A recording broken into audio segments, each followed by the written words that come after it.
Fala pessoal, tudo bom?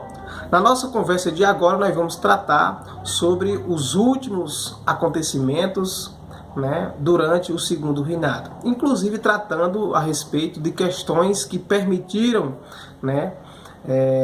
o fim desse período político brasileiro que foi o mais longo da história do país. O segundo reinado, como dissemos, ele vai até 1889, quase meio século. São 49 anos de gerência, de administração de Dom Pedro II.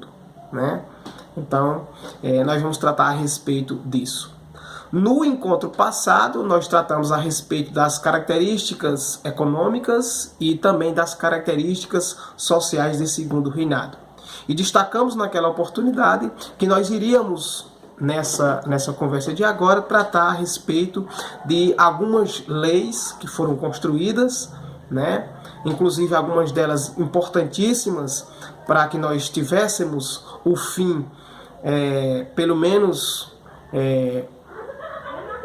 em termos de lei, o fim do processo de escravidão no Brasil, um dos mais danosos, uma das questões mais horríveis que o país proporcionou para indígenas e para negros, que foi a questão da escravização no país. Vamos tratar a respeito das questões também, por exemplo, da Guerra do Paraguai, que vai ser importantíssima também para o fim do segundo reinado, das desavenças entre Dom Pedro II e a Igreja Católica, mencionada na questão Christi, e tudo mais. Então, e até nós chegarmos no que convencionou se chamar de Proclamação da República, que vai se dar no dia 15 de novembro de 1889. Perfeito? Então nós vamos tratar a respeito dessas questões na nossa conversa de agora. Um dos temas mais importantes que acabou acontecendo no segundo reinado foi a questão de que a gente tivesse nesse período a abolição da escravidão, ou seja, que nós tivéssemos o fim da escravização no Brasil. Então, o abolicionismo, o fim da escravidão no segundo reinado, foi um dos temas que foi debatido de forma muito forte nesse período. Então, essa época ela é importantíssima para o processo de fim da escravidão no Brasil, fim do processo de escravidão das pessoas escravizadas, pois surge nesse período diversas sociedades, diversos grupos, diversos jornais também contra o processo de escravidão no Brasil. Os escravizados também nesse período vão começar a se mobilizar de forma muito mais forte, através dos quilombos, através também de irmandades religiosas, e vão ao mesmo tempo solicitar a sua liberdade na justiça. Ou seja, a abolição da escravidão no Brasil vai se dar muito fortemente, já nos anos finais do segundo reinado. Então, a abolição da escravidão não era desejada pelos fazendeiros, claro que não, Afinal de contas, mantinham a sua riqueza através do trabalho escravizado. Então, eles não eram nem de longe pessoas que se interessavam em discutir a abolição da escravidão. Não eram nem de longe pessoas que se interessavam em propor o fim do processo de escravização no país. Eles pretendiam, sim, investir na compra de pessoas para escravizar e teriam que começar, inclusive, a pagar salários, diminuindo assim a sua margem de lucro. Portanto, não era interessante para os fazendeiros, para os donos dos engenhos, para os donos das fazendas de café, não era interessante para eles discutir essa questão do fim da escravidão. Como indenizar os fazendeiros com o fim do processo de escravidão? Era uma outra questão que começava a se desenhar. Então, como indenizar os fazendeiros estava, portanto, fora de cogitação nessa época. O governo promulgava, no caso Dom Pedro II, promulgava leis que caminhavam no sentido de extinguir, de acabar com o trabalho servil de forma gradual. Não era que fosse de forma repentina, mas aos poucos acabava se construindo, propondo leis para que tivéssemos lá na frente, de fato, o fim da escravidão no Brasil. Não foi uma coisa repentina que decidiu, portanto, acabar com o processo de escravidão no Brasil. Não, ela vai se dando aos poucos, né? Como, por exemplo, nós tivemos 4 leis, né? 3 delas que antecederam a Lei Áurea, em 1888. Né? Nós tivemos a Lei Eusébio de Queiroz, que se deu em 1850. Nós tivemos a Lei do Ventre Livre, em 1871. Nós tivemos a Lei dos Sexagenários, em 1887. E, por fim, nós tivemos a Lei Áurea, em 1888. Todas essas leis visavam extinguir de forma pausada, de forma gradual, a abolição, né? Aliás, visava extinguir o fim do processo de escravidão no Brasil. Tá bom? Mas o que era a Lei Eusébio de Queiroz, que se deu em 1850?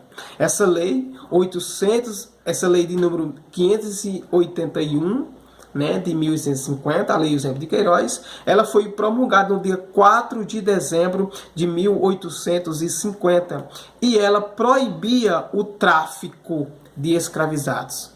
Né? Então a Lei Eusébio de Queiroz, ela proíbe o trânsito, né, a vinda e o comércio, melhor dizendo, de escravizados. Então essa lei ela foi elaborada pelo ministro da Justiça, né, Eusébio de Queiroz. Daí o nome Lei Eusébio de Queiroz, porque ela foi elaborada por a pessoa de mesmo nome, né, que na época era ministro da Justiça. Né?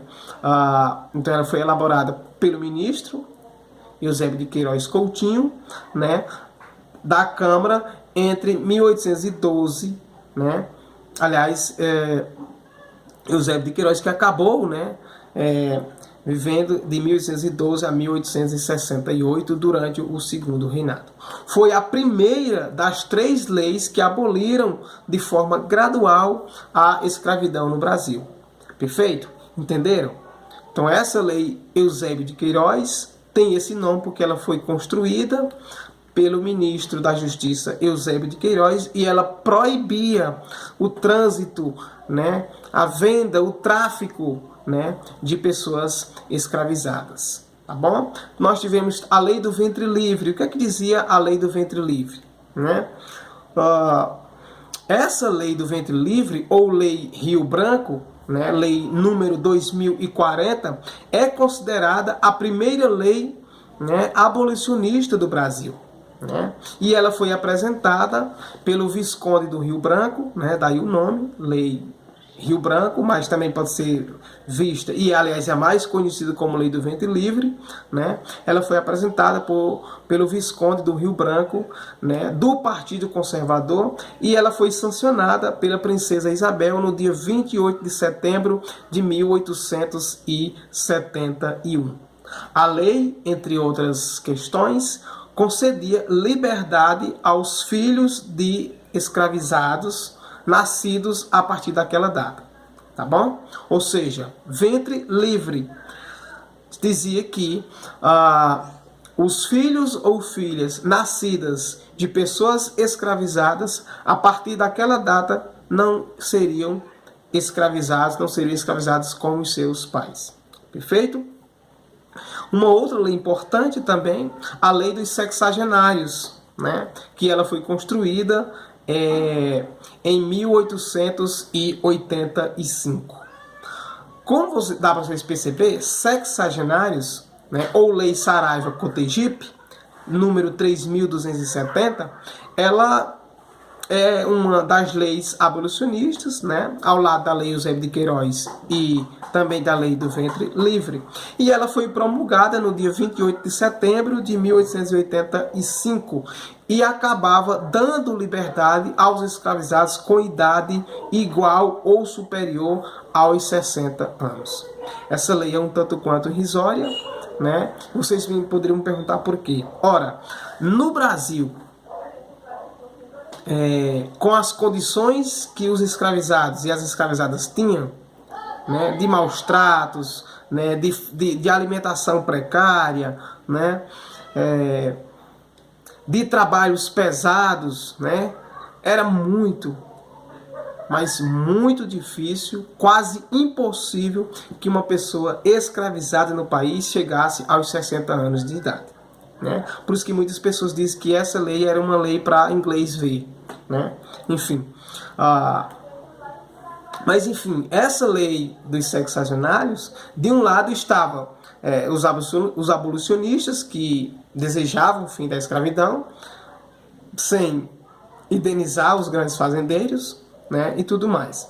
Do outro lado estavam os próprios fazendeiros que formavam a elite agrária do país, né, a elite agrícola do país. Na maioria deles, escravocratas, donos de escravos, né, donos de escravizados, que sentiam-se intimidados com as medidas propostas pelos políticos, né, abolicionistas desse período. Então eles queriam uma compensação financeira pelas propriedades que eles iriam perder, né? Os escravizados, as escravizadas, não eram seres humanos considerados na época, né? Mas sim propriedade, uma coisa, né? Então, como propriedade, como coisa, os fazendeiros queriam que fossem indenizados. Ora, se eu vou perder essa propriedade e eu vou perder essa coisa, é interessante que eu seja ressarcido por isso. Ou seja, que eu ganhe algum benefício financeiro por essa mercadoria, por essa propriedade que eu vou perder. Então, os escravizados e as escravizadas não eram considerados seres humanos na época, né? Mas uma coisa, uma propriedade. Tá bom? E por último, nós temos a Lei Áurea, né, que, como dissemos em várias e várias oportunidades, essa Lei Áurea ela não foi um benefício dado pela princesa Isabel. Muito pelo contrário, né? Ela foi obrigada a assinar essa lei. Então, a Lei Áurea de 1888, um ano antes, portanto, da proclamação da República, um ano antes do Brasil deixar de ser império e se tornar uma república, essa Lei Áurea ela foi sancionada pela princesa Isabel, que era filha de Dom Pedro II, no dia 13 de maio de 1888. Concedia, portanto, liberdade total aos escravizados, às escravizadas que ainda existiam no país. Pouco mais de 700.000 pessoas ainda eram escravizadas no país em 1888. Ela sanciona essa lei, ou seja, torna a lei válida, né, que é resultado, né, digamos assim, de uma luta dos políticos conservadores que aboliram a escravidão sem pagar indenização aos fazendeiros da época. Para a família imperial, ou seja, para a princesa Isabel, para Dom Pedro I e outros, consistia na perda de apoio político, né? E para os escravizados, a liberdade, que ainda sim, né, que ainda não era uma integração social, ou seja, a liberdade, abre aspas, dos escravizados veio, mas não veio acompanhada de uma política de integração social a esses escravizados. Ou seja, liberta-se as pessoas que eram escravizadas, mas não dá a essas pessoas a condição de se tornarem participantes ativos da política do país, né? Dava-se liberdade às pessoas escravizadas, mas não deram a eles meios de se integrar, de se juntar às outras pessoas. Tanto que muitos deles acabavam retornando aos grandes fazendeiros da época. Perfeito? Então, essa é uma questão muito importante que nós precisamos tocar. Para além disso, nós temos ainda, no segundo reinado, né, há algumas questões importantes que precisam ser colocadas aqui. Por exemplo, a política do exterior no segundo reinado. Como era a atuação de Dom Pedro II nessa questão de intervir no exterior, né, em outros países, né? Por exemplo, nós temos a Guerra do Paraguai, que aconteceu de 1864 a 1870, ou seja, 4 anos de guerra no Paraguai, onde o Brasil esteve como participante ativo. No plano internacional, por exemplo, o Brasil ele vai se envolver em atritos, em guerras com os seus países vizinhos, especialmente na região do Prata. Em resposta a essa invasão, né, a invasão do Rio Grande do Sul, né? O governo imperial, ou seja, Dom Pedro II, né, declara guerra ao ditador paraguaio Solano Lopes, né? E nesse episódio esse episódio, aliás, vai ser conhecido como Guerra do Paraguai. Ou seja,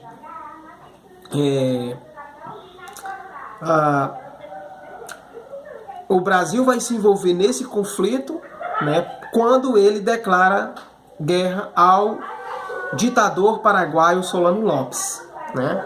O conflito ainda contaria, aliás, com a participação da Argentina e do Uruguai, e durou, aliás, cerca de 5 anos. Ou seja, a Guerra do Paraguai vai envolver Brasil, vai envolver Paraguai, vai envolver Argentina e vai envolver também Uruguai. O Paraguai vai sair derrotado, né, e Solano Lopes vai ser morto por soldados brasileiros. O exército brasileiro vai se ver fortalecido após esse conflito, né, e vai passar a reivindicar, vai passar a cobrar do governo um maior espaço na política brasileira, na política nacional, né? Então eles têm poder militar e vão querer, a partir dessa Guerra do Paraguai, se saindo fortalecidos com isso, vão querer do governo brasileiro, do Dom Pedro II, do imperador Dom Pedro II, vão cobrar dele maior participação política, maior participação econômica. Tá bom? Outra questão importante, claro, tudo isso vai favorecer digamos assim, lembra aquelas questões que nós citamos, da questão do fim da abolição, a construção daquelas leis. Primeiro, Dom Pedro II vai passar a perder apoio dos grandes fazendeiros, quando o fim da abolição vai se tornar efetiva, né, a partir de 1888. Porque os fazendeiros não foram indenizados, portanto eles vão retirar o apoio ao Dom Pedro II. A Guerra do Paraguai vai pôr também em xeque o Dom Pedro II, porque os fazendeiros, aliás, os membros do exército saíram fortalecidos dessa guerra e vão cobrar do Dom Pedro II maior participação econômica, maior participação política, né? Portanto, com esses dois eventos, né, o segundo reinado vai começar a se deteriorar, ou seja, vai começar a perder força, né? Perdeu força dos fazendeiros e está perdendo força agora com os militares. Outra questão que vai colocar em xeque o segundo reinado, né, que vai colocar em xeque Dom Pedro II, é uma questão chamada de questão Christie. Como é que isso se dá? O governo vai se ver implicado nessa questão Christie, que vai se dar de 1863 a 1865. Mas o que é essa questão Christie, né? Essa questão ela vai começar com um conflito, né, entre marinheiros e oficiais ingleses no Rio de Janeiro, com a invasão e confisco de 5 barcos no porto do Rio de Janeiro, né, por membros ingleses, né? O governo brasileiro ele vai pedir que os responsáveis respondessem de forma judicialmente no país e que fosse paga uma indenização ao governo brasileiro. Ou seja, oficiais marinheiros, né, e oficiais britânicos entram em conflito no Rio de Janeiro, há uma invasão e um confisco, ou seja, uma retirada de barcos brasileiros do Porto do Rio de Janeiro pelos ingleses. E Dom Pedro II vai exigir que quem retirou os barcos brasileiros do Porto do Rio de Janeiro, né, no caso os ingleses, respondesse judicialmente por isso, né, e que pagasse ao governo brasileiro uma indenização, ou seja, dinheiro. Diante da recusa dos ingleses, dos britânicos, o Brasil rompe as suas relações diplomáticas com os britânicos, com o Reino Unido, né? Então, isso vai enfraquecer também o segundo reinado. Perfeito? E como é que se dá o fim do segundo reinado, né? E tudo mais. Toda essa questão, né, vai favorecer uma queda de popularidade, uma crise política e econômica muito grande do segundo reinado, né? ao longo do seu governo, Dom Pedro II vai se contrapor também à igreja, que era um outro setor que apoiava Dom Pedro II. Né? E então, ao longo do seu governo, ele vai entrar em desavença com a igreja, com os militares e com a elite rural, no caso os fazendeiros.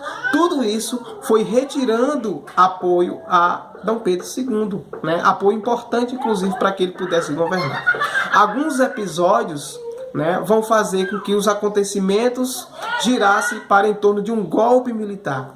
São exemplos a exigência de que a igreja não acatasse as ordens do Papa, né, e sem as mesmas terem sido aprovadas pelo imperador, né, no que passou a ser chamado de questão religiosa, né, para a história como uma questão religiosa.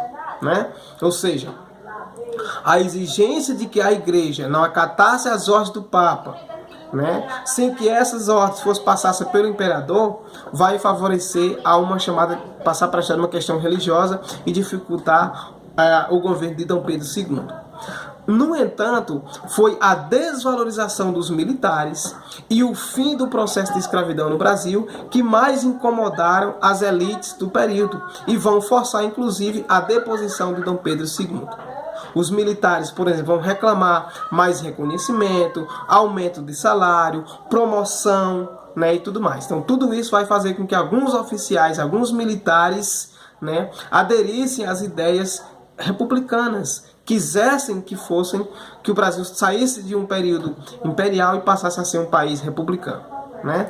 Ao mesmo tempo, a elite latifundiária, ou seja, os grandes fazendeiros, não pôde suportar a ideia da abolição da escravidão, porque perderam seus privilégios, perderam as suas riquezas. Né? Assim, diante de tudo isso, a República, né, aliás, o Segundo Império vai se tornar insustentável e a República uma via muito forte, né, a ser construída. Claro que a República